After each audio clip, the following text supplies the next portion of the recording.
The crate fell sideways when the gravity tremor hit. It was not a big tremor. Out in the Kessler drift, small shakes happened all the time, dead rock pulling at the ship as it passed, old debris fields shifting in the dark. Reed Calloway had crossed the drift maybe 60 times in his life. He barely felt it anymore. He was already halfway back to the cockpit when his ship, Margin Call, gave a low warning tone from the cargo hold. He stopped walking. Griff, the ship's AI, spoke through the ceiling speaker in the flat, even voice he always used. Crate displacement in hold B Lot 44C manifest lists it as an empty decommissioned containment unit. Ceiling check is showing a green light, but thermal imaging is picking up something that should not be there. Reed turned around and walked back to the hold. The hold was cold. It was always cold. Reed kept it that way because most cargo did better in the chill. The crates were stacked in 2 rows, strapped down with metal cord, all gray and identical. One of them had tipped slightly sideways and was resting against the wall. The impact had cracked the lid seal along one edge. He read the tag on it. Lot 44C Biological Specimen Containment Unit, decommissioned. It was supposed to be empty. It was part of a larger load of old GCF gear, government commerce faction surplus, decommissioned equipment, things that had been sitting in storage for years before someone decided to sell it as scrap. Reed had picked it up at Relay Station 7 and hadn't looked twice at any of it. He looked at the cracked seal. He crouched down and opened the lid. Inside, there was a child. She was curled up in the far corner of the crate, pressed against the back wall like she had been trying to make herself smaller. She was covered in a thin piece of synthetic cloth, the kind used for padding around equipment, and she was shaking. Her scales were copper-colored, dark at the edges, and her wings were small and folded tight against her back. She could not have been very old. Her face was round, her eyes enormous, catching the hold's overhead light like 2 amber lamps. She looked at Reed. Reed did not move. For a moment, neither of them did anything. The ship hummed. The cold air sat between them. Then the child lifted one small hand and reached toward him. Reed stepped back. He stood up and looked at the ceiling, which was something he did sometimes when he needed a moment to think. Griff, reading him correctly, waited. "Tell me what I'm looking at," Reed said. "Drakkar juvenile," Griff said. "Female by standard biological markers. Approximately 6 to 7 years of age by Drakkar developmental scale. She is malnourished, moderate to significant, not critical yet. Core body temperature is low, consistent with prolonged exposure to a cold environment. She is not in immediate danger, but she needs food and warmth soon." "How long has she been in there?" "Based on the moisture traces inside the crate and her current metabolic state, my best estimate is between 40 and 60 hours since she last had water, longer since she had food." Reed looked at the child again. She had lowered her hand. She had not looked away from him. She was still shaking, but quietly, the way something shakes when it is trying very hard not to. He noticed she was holding something, a small object in her other hand, the one she had not reached out with. It looked like a bead, dark, smooth, cracked along one side. "Where did this crate come from?" Reed said. Lot 44C was part of a combined seizure haul from a border raid 2 years ago. The raid targeted a freelance syndicate operating near the Drakkar fringe systems. The GCF flagged the haul, processed it through 4 different holding facilities over 22 months, and ultimately classified it as non-recoverable mixed cargo. It was offloaded as scrap at Relay Station 7 6 weeks ago. No individual inspection of each unit was performed before sale. Reed was quiet for a while. "So nobody ever opened the crate," he said. "That is the most reasonable conclusion," Griff said. Reed looked at the child for a long time. She looked back at him. She had stopped shaking quite as hard. Whether that was because she was less frightened or just too tired to keep shaking, he could not tell. He walked out of the hold. He came back 4 minutes later with a thermal blanket, a bottle of water, and a portion of dried protein rations that he usually kept for emergencies. He crouched down in front of the open crate, set the things on the floor in front of her, and pushed them forward slowly. She stared at the water bottle. He opened it and held it out. She grabbed it with both hands, the bead disappeared into a closed fist and drank half of it in one go. Then she stopped, looked at him over the rim, and drank the rest more slowly. He opened the ration pack and tore off a piece and held it out. She took it carefully, like she was not sure if he would pull it back. She chewed. Her eyes never left his face. "Protocol," Griff said quietly, through the small speaker near the hold entrance, low enough that only Reed could hear it. "Non-citizen alien juvenile found aboard a licensed freight vessel requires immediate report to the nearest GCF station. Relay Station 7 is 22 days back. Station Orcs is 41 days forward." "I know," Reed said. "I am required to note this for the ship's log," Griff said. "Note it," Reed said. He tore off another piece of the ration and held it out. She took it. Her hand was small and her claws were short and slightly blunt, like they had not fully grown in yet. She ate the second piece faster than the first. Reed pulled the thermal blanket around his hands and very slowly, watching her face for any sign that she would flinch back, draped it across the front of the crate. She watched him do it. Then she pulled one edge of it over herself and held it there. He sat on the floor of the cold hold. Outside, the drift was exactly what it always was: dead rock, old dark, and silence for 1 billion kilometers in every direction. The ship moved through it the way it always had. Nothing out there had changed. But Reed sat on the floor, and the child watched him, and at some point she stopped watching and let her eyes close, still holding the bead in one small fist. He did not move for a long time after that. "Griff," he said eventually, very quietly. "Yes, sir. Can you parse any Drakkar trade tongue?" A pause. "I have a partial translation matrix from old merchant records. It is not complete." "Work on it," Reed said. "How much of the database would you like me to allocate to?" "All of it," Reed said. Griff did not respond to that right away. When he did, his voice was its usual flat tone, but very slightly slower. "Understood." The child slept. The ship moved through the dark. Reed stayed where he was, back against the crate across the aisle, looking at nothing in particular, thinking about nothing he was willing to name. There is a particular kind of quiet that only exists in deep space, far from any station, far from any traffic lane. It is not like the quiet of a room late at night. It is heavier than that. It presses against the hull from all sides and fills every space that the ship's systems don't fill with noise. After enough years out here, most haulers stopped hearing it. Reed had stopped hearing it a long time ago. He started hearing it again on the third day. Not because of the quiet itself, because of what was inside it now. Small sounds from the cargo hold, the soft scratch of claws on the textured floor, a low, almost not there sound that Griff eventually identified as humming, a Drakkar child habit, the way human children sometimes murmured to themselves when they were working something out. Reed had moved her out of the crate on the second day. He had cleared a section at the back of Hold B, pushed 2 crates together to make a platform, padded it with the thermal blanket and every spare piece of soft insulation packing he had on board. He had rigged a small heat lamp from the workshop supply kit. It was not a good room. It was the back corner of a cold cargo hold on a working freight ship, but it was warmer than the crate, and it was hers. She had looked at it for a long time, then she had sat down on it and looked at him. He gave her water and food on a schedule. He was not sure what Drakkar children normally ate, and Griff's database had gaps, so he started with the softest, plainest things. He had rehydrated grain portions, protein paste, dried fruit, and watched to see what she kept down. Most of it, it turned out. She was hungry in the careful way of something that had learned not to trust that food would keep coming. On day 4, Griff completed enough of the translation matrix to make basic communication possible. Reed had been in the workshop, replacing a fuel relay coupler when Griff spoke through the overhead. She said something that partially parsed. She repeated a word I have now found in 3 separate Drakkar dialect records. A pause. The word is lost.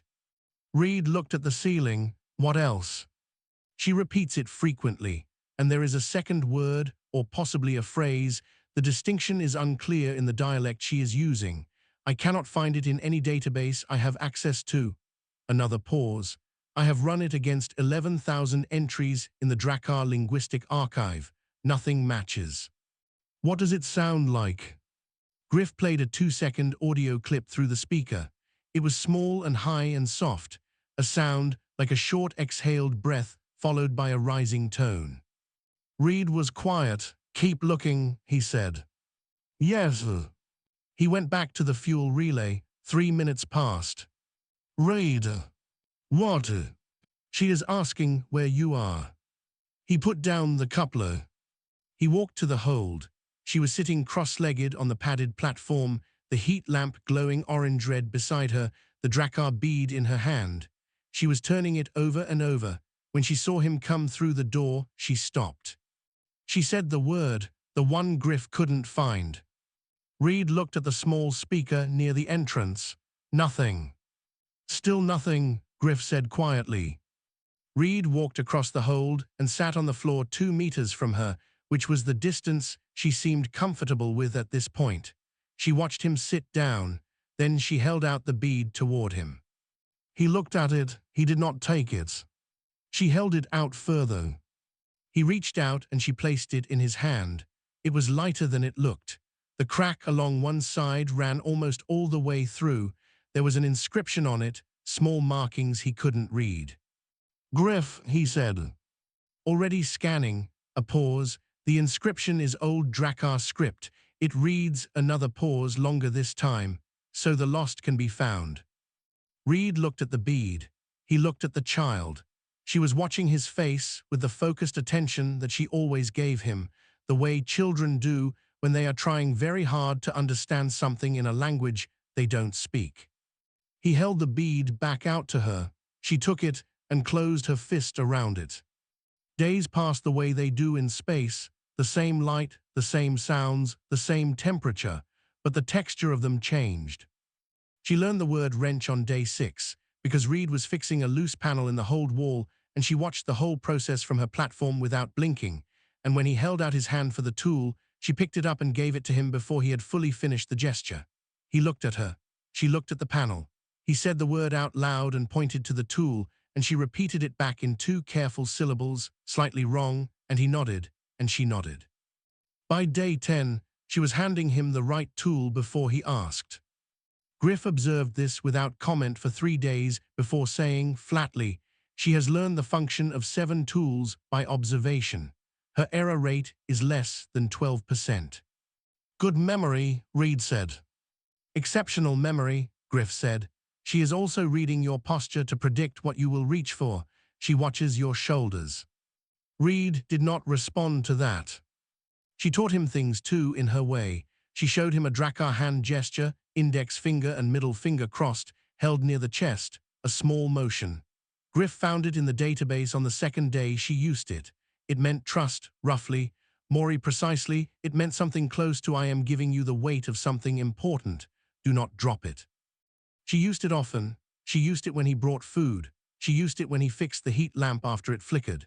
She used it once, quietly, when he sat with her in the dark hold because she had made a sound in the night that had woken him from the cockpit chair, and he had gone to check, and she had not been asleep at all, just sitting there in the dark with the bead in her hand, and he had simply sat down on the floor nearby and stayed there until she slept.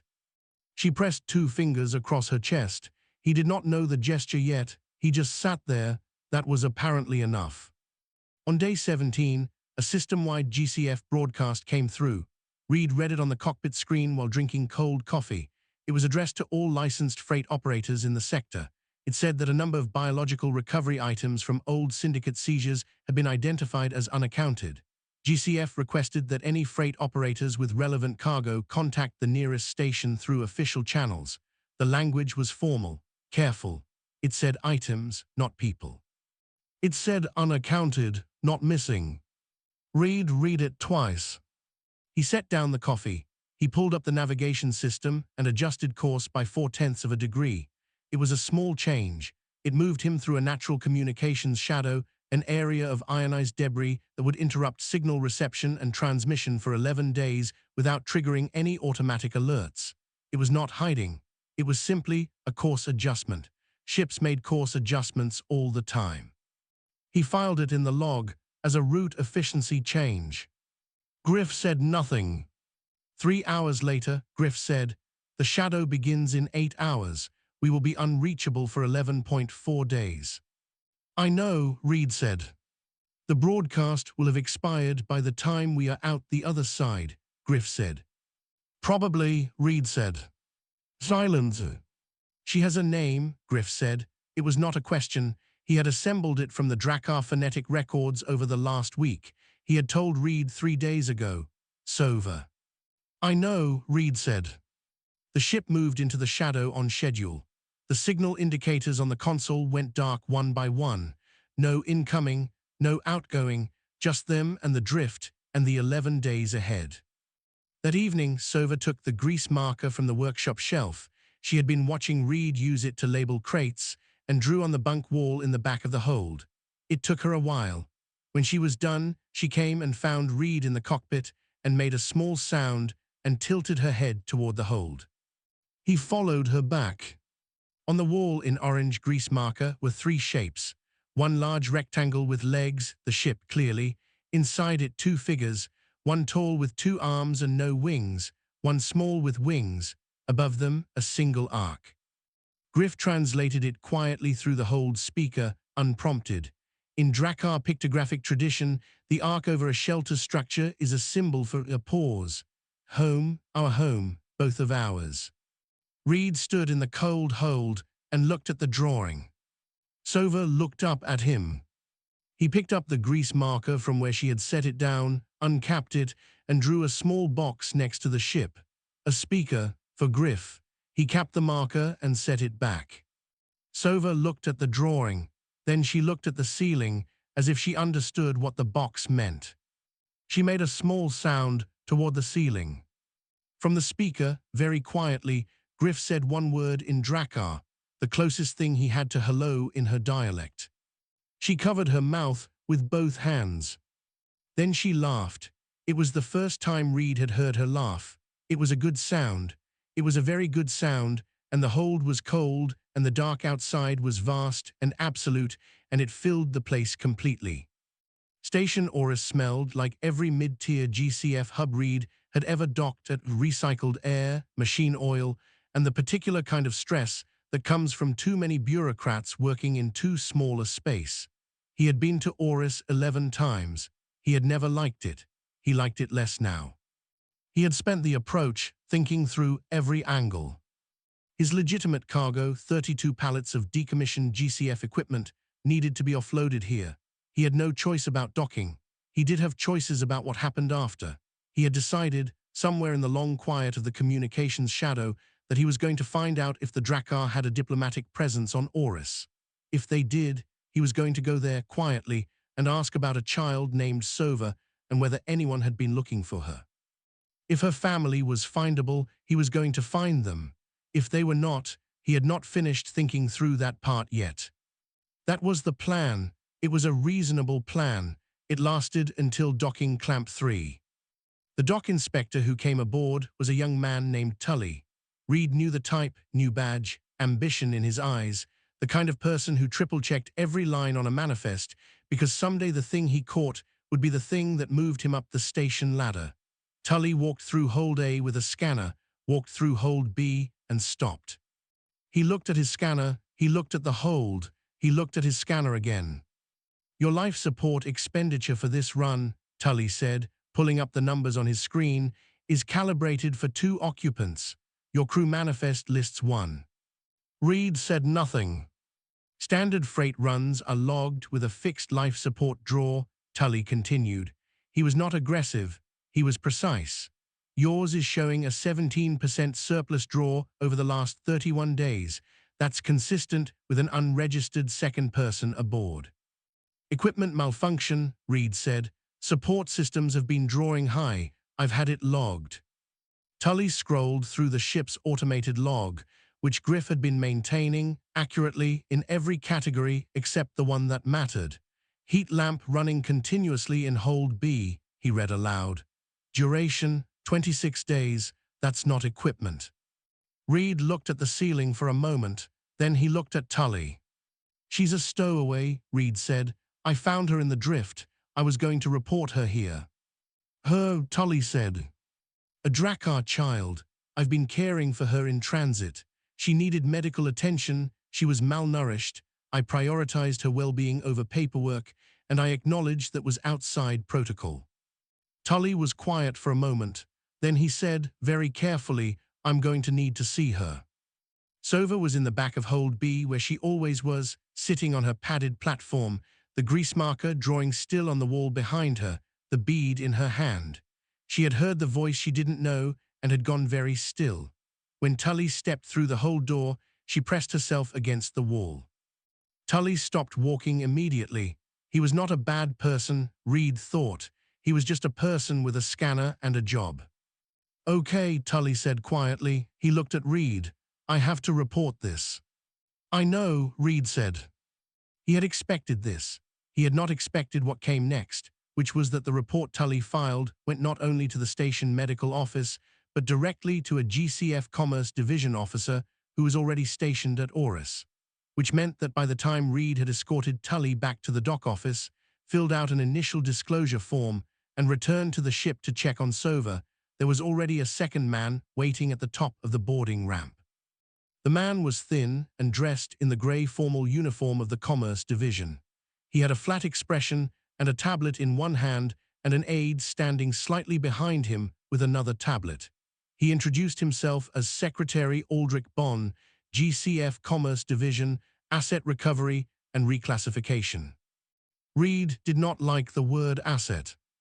Mr. Calloway, Bond said, without looking up from his tablet, I've been stationed at Orcs for the last 3 months managing recovery cases from the old syndicate seizures. Your cargo, Lot 44C, should have been flagged and surrendered at Relay Station 7. He scrolled. It was not. Instead, it was transporting across 41 days of GCF-licensed space lanes aboard an unauthorized vessel, housed in non-standard conditions, and has been in contact with an unlicensed handler for nearly a month. She's a child, Reed said. She is an unregistered non-citizen biological of Drakkar origin, recovered from former syndicate property, Bond said. He said it the way someone reads a grocery list. Under GCF Commerce Code 7 Tango, she falls under the classification of recovered alien national, unregistered, found aboard a licensed freight vessel. She'll be placed in a GCF holding facility while we initiate contact with the Drakkar Empire through proper diplomatic channels. How long does that take? Reed said. Bond checked his tablet. 14 to 22 months, depending on the complexity of the lineage verification and the availability of Drakkar diplomatic liaisons. Reed was quiet for a moment. The dock around him was busy, loaders moving past with equipment carts, a freighter docking 2 slots over, someone arguing with a fuel calculation on the other side of the bay. All of it going on exactly as it always did. She has a name, Reed said. Bond looked up from the tablet. It was the first time he had made direct eye contact. Sova, Reed said. Her name is Sova, write it down. Bond looked at him for a moment. Then he looked back at the tablet. GCF security will come aboard in 1 hour to facilitate the transfer. I recommend you don't make this difficult, Mr. Calloway. You're already in violation of 9 regulations. The security team came on schedule. There were 4 of them, all in standard GCF enforcement gear, all professional. Reed walked ahead of them to Hold B. He went first because he wanted to be the one she saw when the door opened. Sova was drawing. She had found the grease marker again. There were now stars on the ceiling of her corner of the hold, small rough circles with irregular rays covering the metal above her platform. She looked up when the door opened. She saw Reed. She looked past him at the 4 people in uniforms. She did not run. She did not make a sound. She got up slowly and walked across the hold toward Reed, and she pressed her face against his arm, and she held on. The security team stopped walking. Reed put one hand on top of her head, very lightly. She's scared, he said, to no one in particular. She was in that crate for 2 days with no food or water before I found her. She's been through enough. Can somebody tell me she's going to be okay? One of the security officers, a woman with a steady face, said, She'll be taken care of, sir. It's just processing. Processing, Reed said. Sir. I know, Reed said. He crouched down so he was level with Sova. He did not speak Drakkar, not really, not enough. But Griff was on the ship's speaker system, and Reed had worn his earpiece in, and he said quietly, "Tell her she's safe. Tell her I'm not going anywhere. Tell her I'll find her." From his earpiece, Griff gave him the words. He said them badly, the pronunciation nowhere near right, but she understood enough. She looked at him. Her amber eyes were wet at the corners. She pressed 2 fingers against her chest and then reached out and pressed them against his. The gesture for trust, the one that meant, "I am giving you the weight of something important. Do not drop it." They took her. Reed stood in the empty hold for a while after, looking at the stars she had drawn on the ceiling. Then he was escorted to a holding room on the station, comfortable, a chair and a table and a water dispenser, not a cell, but the door locked from the outside. Griff was alone on the ship. Reed had not asked him to do anything.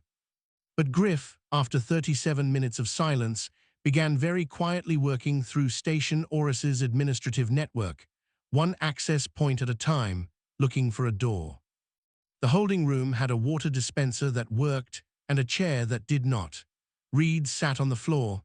He had his personal comm unit, which no one had taken because he was not under arrest, just detained for questioning, which was a different word for the same locked door. He used the comm to read. Not news, not entertainment, legal code. Specifically, the Galactic Compact legislation that governed the treatment of non-citizen minors found in GCF custody, which he had never read before in his life. He was not a lawyer. He had no background in this. He read slowly and carefully, the way he did when working through an unfamiliar ship system, looking for the part that mattered. Griff found it first. A message came to Reed's comm, not a call, just a text line, routed through the ship's local signal since Reed was still technically docked at Orcs. It said, Galactic Compact Article 9, Non-Citizen Welfare Provision, Subsection 4, any sapient non-citizen minor held in GCF administrative custody is entitled to a registered advocate within 48 hours of initial processing. Failure to provide one constitutes a compact violation. The provision supersedes Commerce Code filings in cases involving minors. Read it twice. Then he went to the door and knocked on it until the guard on the other side opened it, and he asked for a formal grievance form, and the guard looked at him, and he said, "It's my legal right to file a grievance. Article 9, Compact Welfare Provision, I'll wait." He got the form.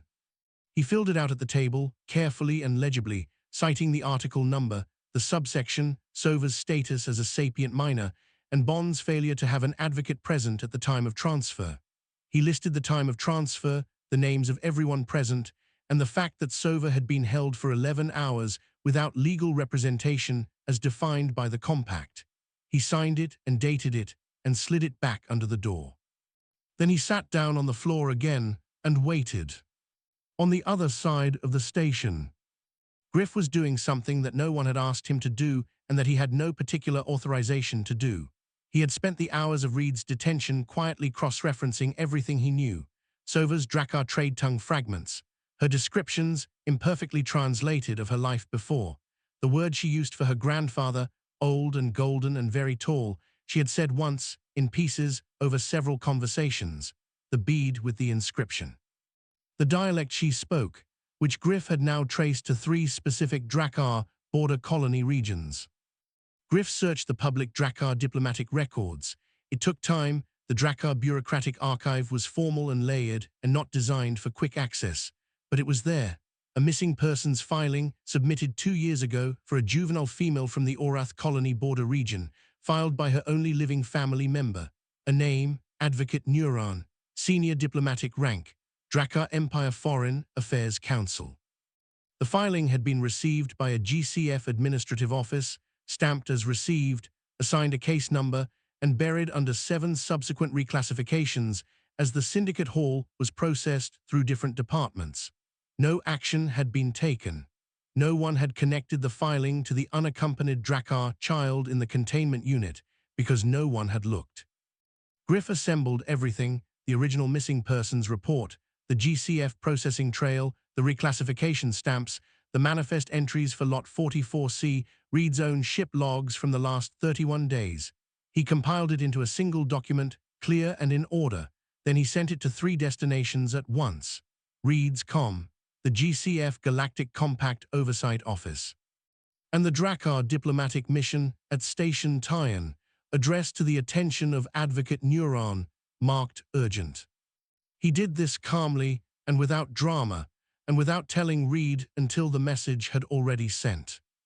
The first person to come to Reed's holding room the next morning was not Bon. It was a woman in GCF patrol uniform.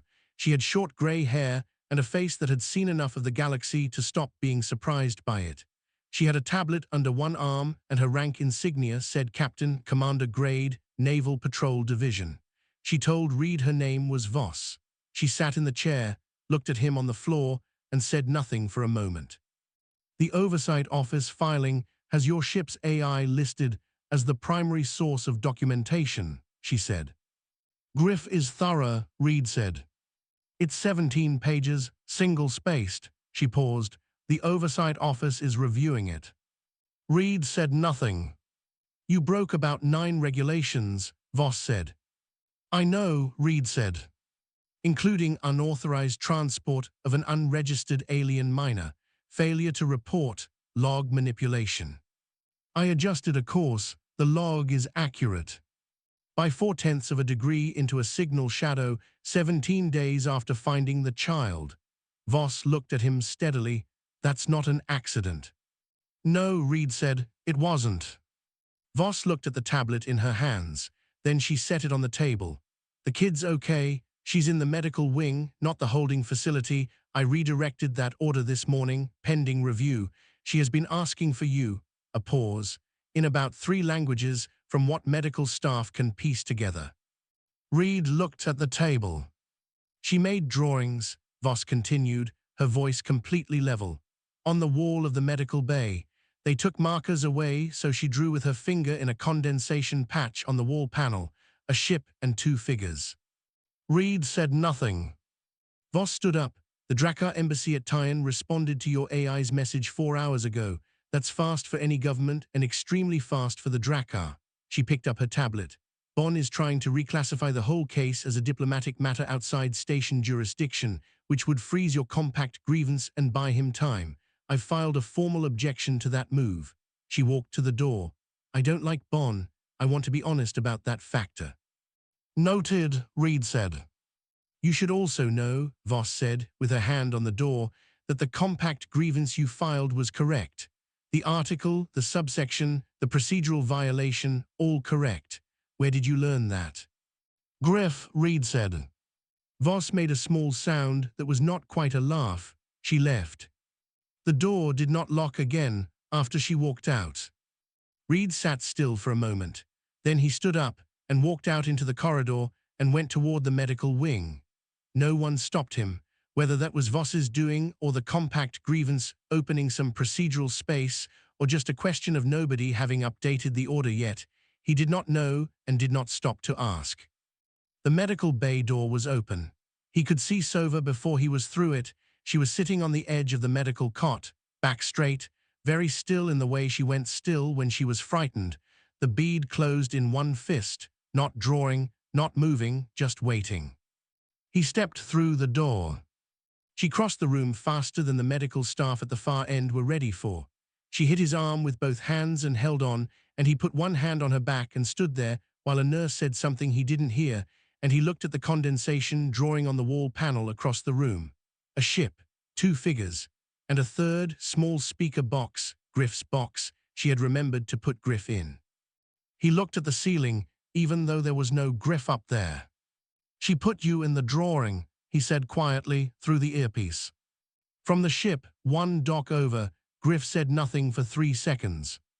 Then I noted that in the ship's log.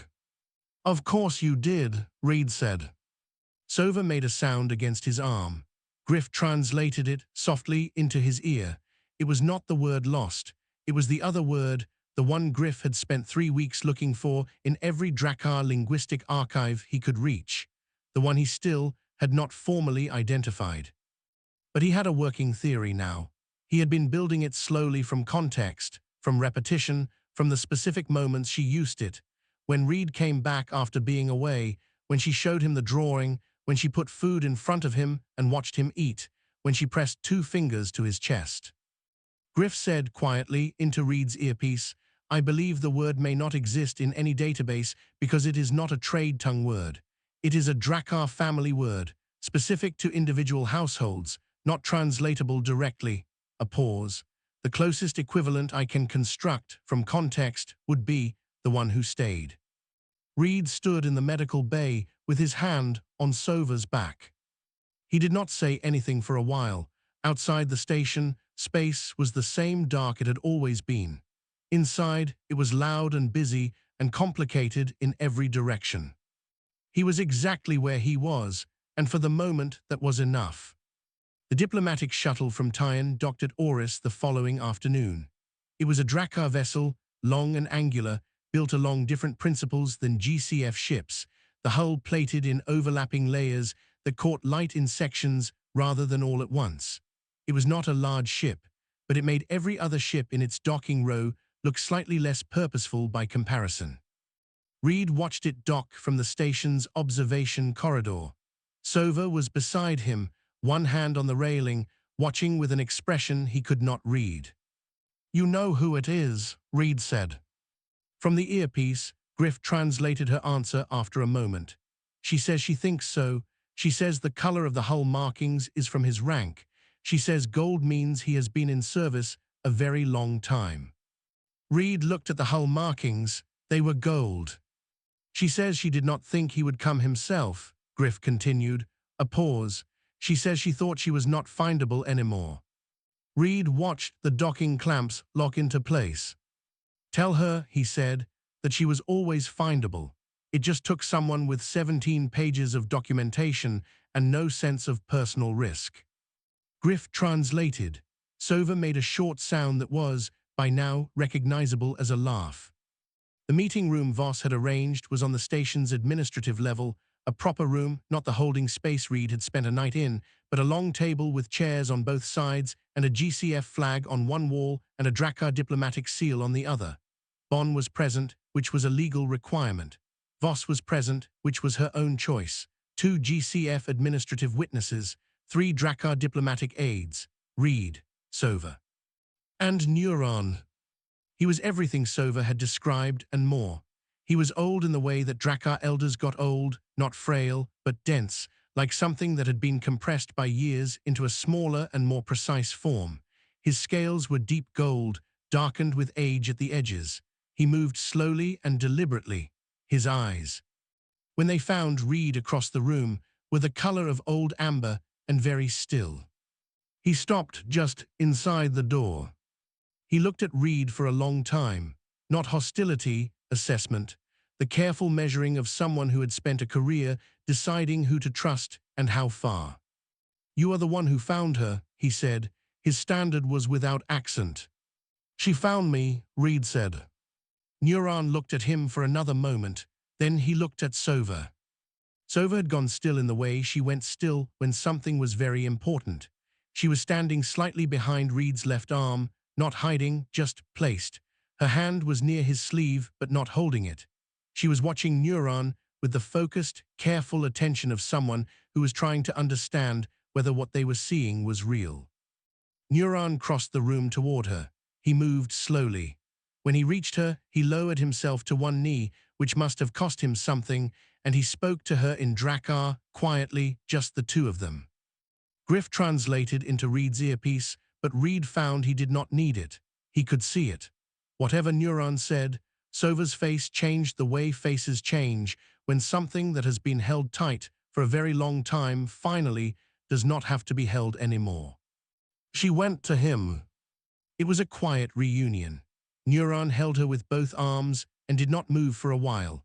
His face showed nothing that an outside observer would have called emotion, but his hands were pressed against her back with the specific careful force of someone who had been afraid to believe this moment would come. The room was silent. Bonn cleared his throat after a minute. Voss looked at him, He did not clear his throat again. After some time, Neuron stood. He held Sova's hand in his and turned to face the table. He was back to the careful diplomat now, controlled, precise, taking up exactly the space he intended to. He settled Sova in a chair beside him with one quiet instruction and then sat himself and looked at Bon. "I understand," Neuron said, "that there is a matter of GCF procedural documentation that requires resolution." Bon opened his tablet. "The core issue is Mr. Calloway's violation of 9 commerce regulations, including—" "The compact grievance," Neuron said, interrupting gently but completely, "was correctly filed. I have reviewed the documentation your station's AI compiled." He glanced at Reed. 17 pages, thorough. "Griff is detail-oriented," Reed said. "The filing demonstrates a clear failure of GCF processing procedures going back 2 years," Neuron continued, returning to Bon. "My missing persons report, filed at the required level, was buried under 7 administrative reclassifications without action. My granddaughter spent 2 additional years in the possession of a cargo system that treated her as an object." He paused. "I am not here to litigate that today. I am here because the compact requires it, and because I wanted to meet the man who did not." Bond said, "Mr. Calloway still violated." "He violated procedures designed to manage cargo," Neuron said. "She is not cargo. Your own legal code, under the compact, recognizes this.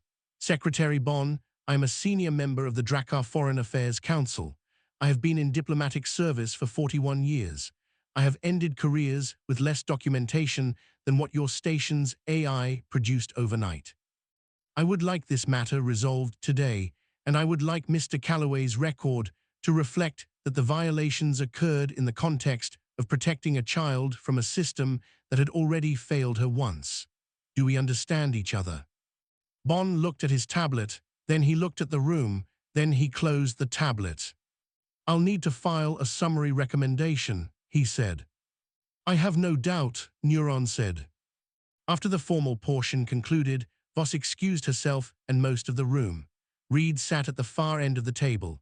Sova was beside Neuron, talking to him in Drakkar in a low, constant stream, telling him things that had clearly been stored up for a long time.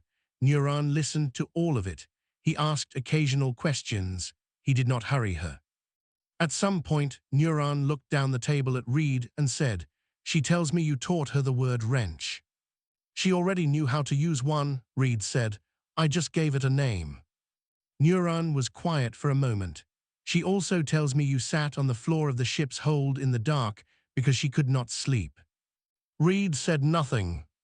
"Mr. Calloway," Neuron said, setting both hands flat on the table, "the Drakkar Empire wishes to formally recognize what you did. I am authorized to offer a diplomatic commendation, an expanded trade licensing portfolio, and financial compensation at a rate appropriate to—" "No," Reed said. Neuron paused. "No to which part?" "All of it," Reed said. A pause. "Then what do you want?" Reed thought about it. He looked at Sova, who was watching him now, and gave her the small nod he had developed over the weeks, the one that meant everything is fine. She settled slightly. "Nothing," he said. "She's okay, that's enough." Neuron was silent for longer this time. "I was told," he said finally, "that humans sometimes respond this way. I was told it in the context of being advised not to believe it." He looked at Reed. "I believe it now." He reached into the front of his diplomatic jacket and produced a small card, Drakkar manufacture, the kind used for personal communication between high-ranking officials. He set it on the table and slid it the length of the table toward Reed.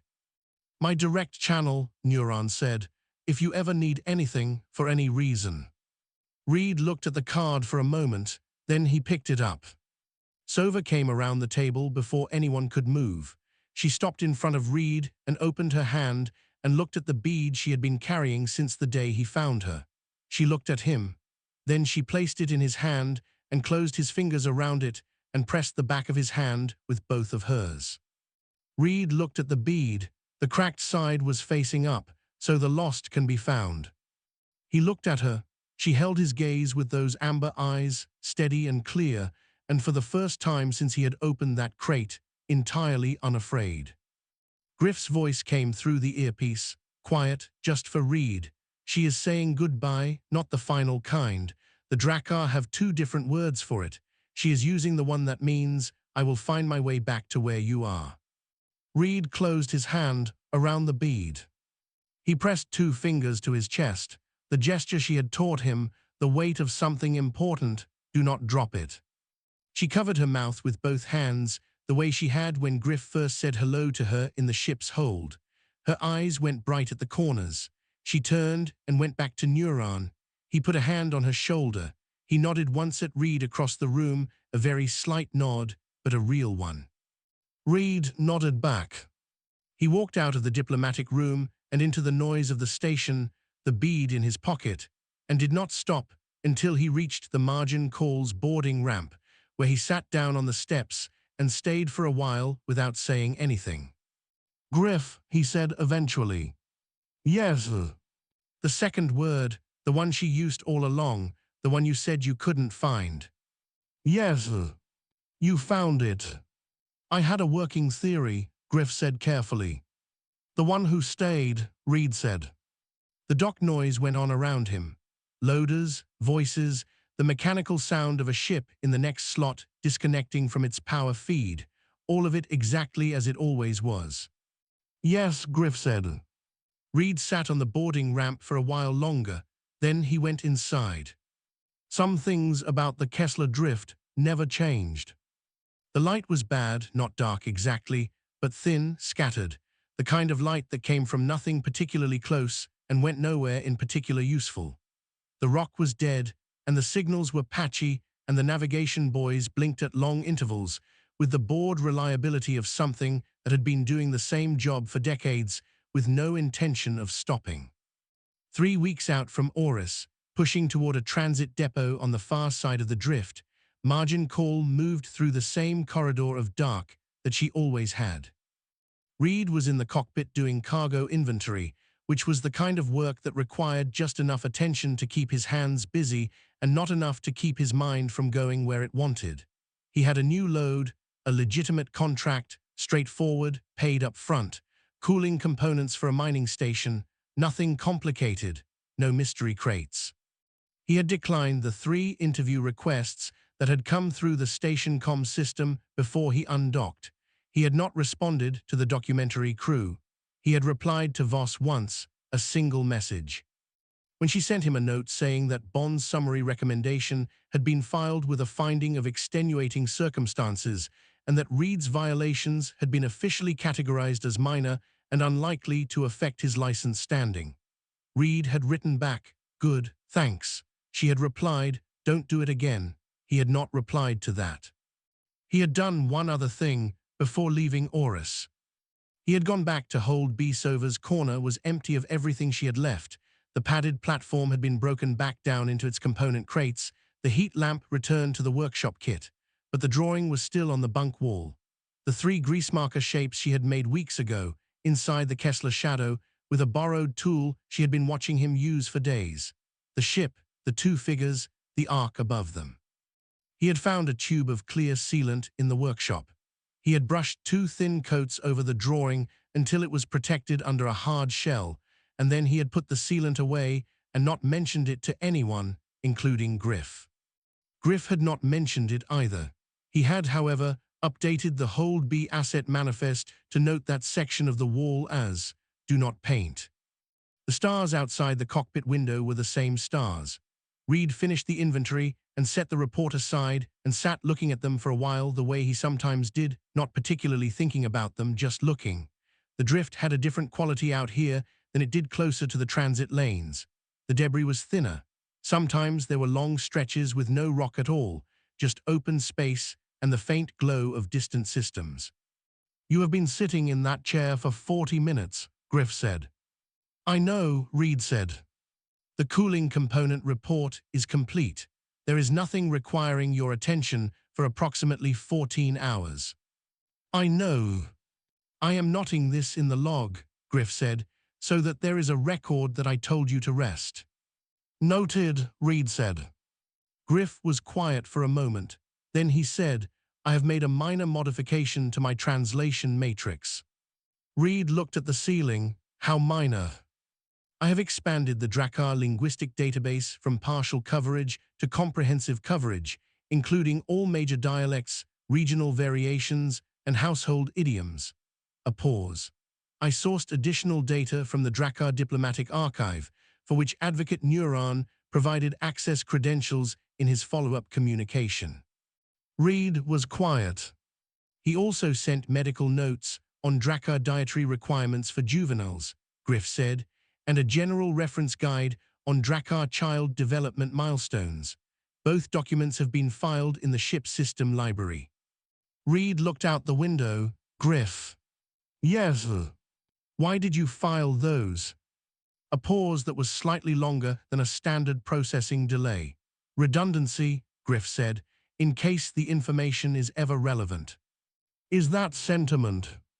It is preparedness. There is a difference. Reed said nothing. The difference, Griff said after a moment, is very small. The drift moved past the cockpit window at a slow and even pace, a piece of old rock tumbling end over end, the distant blink of a navigation buoy. Reed watched it all and did not say anything, and the ship hummed along like it always had, like it would for years to come, through all the empty dark it was built to cross. The message came in on the third week. It arrived through the Drakkar diplomatic relay at Tyan, then rerouted through Voss's patrol ship, which was apparently in the same sector, then forwarded directly to margin call. Personal, marked non-urgent, sender listed as SOVA, forwarded under Advocate Neuron's diplomatic credentials. Reed opened it. It was mostly pictures. They were digital, made on a proper Drakkar drawing interface, clean edges, actual color, the kind of tool a child is given when the adults decide she has earned it. But the subjects were exactly what they had always been. The margin call, rendered in copper-brown tones, its shape slightly wrong in the proportions but immediately recognizable. Two figures inside it, one tall with no wings, one small with wings, and a bead visible in one hand. Above the ship, stars, a whole field of them detailed, each one slightly different, as if drawn from memory. And to the side of the ship, a new addition. A large figure, gold-scaled, standing next to the first two, one hand on the shoulder of each one. Above all four of them, the Ark, the Drakkar symbol for home. At the bottom of the picture, in careful, uneven capital letters, each one formed with the precision of someone who has practiced it many times until it looks exactly right, were words in standard. Our house, all of US. Reed sat with the picture on the cockpit screen for a long time. Then he said, Griff, open a reply channel. Channel open, Griff said.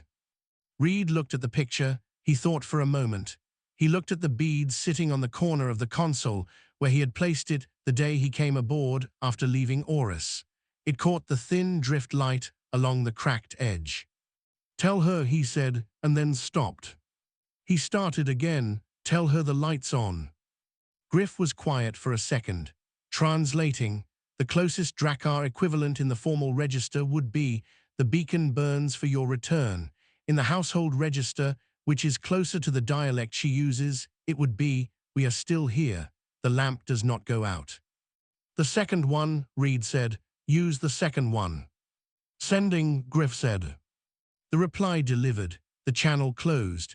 The drift went on outside the window, unchanged and vast and indifferent to everything that happened inside this one small ship crossing it. The boy blinked.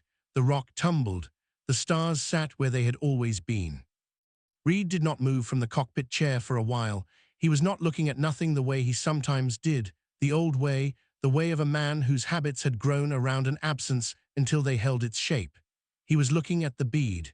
He was looking at the drawing on the screen, which he had minimized but not closed. He was listening to the ship hum.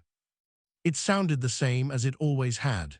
The same engine note, the same ventilation rhythm, the same small creak in the port corridor that he had been meaning to fix for 2 years and never gotten around to. But the hold was not the same.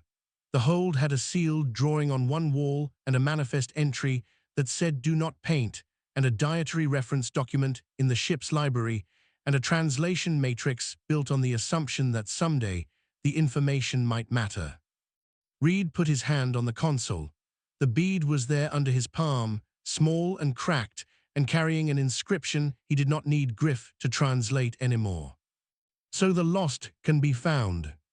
He sat in the chair that was built for one person and looked out the window of the ship that moved through the dark the same way it always had, and he was not the same man who had opened a mislabeled crate in a cold hold somewhere deep in the drift. He was not sure yet what the difference was, exactly. He thought maybe it was the lamp. He thought maybe it was the weight of something given carefully into his hand and the understanding of what it meant to hold it and not drop it. He thought maybe it was just that someone had drawn him into a picture of a home, and he had not been able to bring himself to say it was wrong. "Griff," he said. "Yes." "How long until we clear the drift?" 9 days, 4 hours, Griff said. "Okay," Reed said. He leaned back in the chair. He closed his eyes. He slept, not the half-sleep he usually kept in the cockpit, alert to every tone and shift, ready to move, actual sleep, the kind that came from somewhere settled. The margin call moved through the dark, carrying its cooling components and its sealed drawing and its expanded translation database and its one-man crew who was, for the first time in a very long time, not going nowhere in particular. He was going where the lamp was on. That was enough. That was more than enough. That was, it turned out, everything.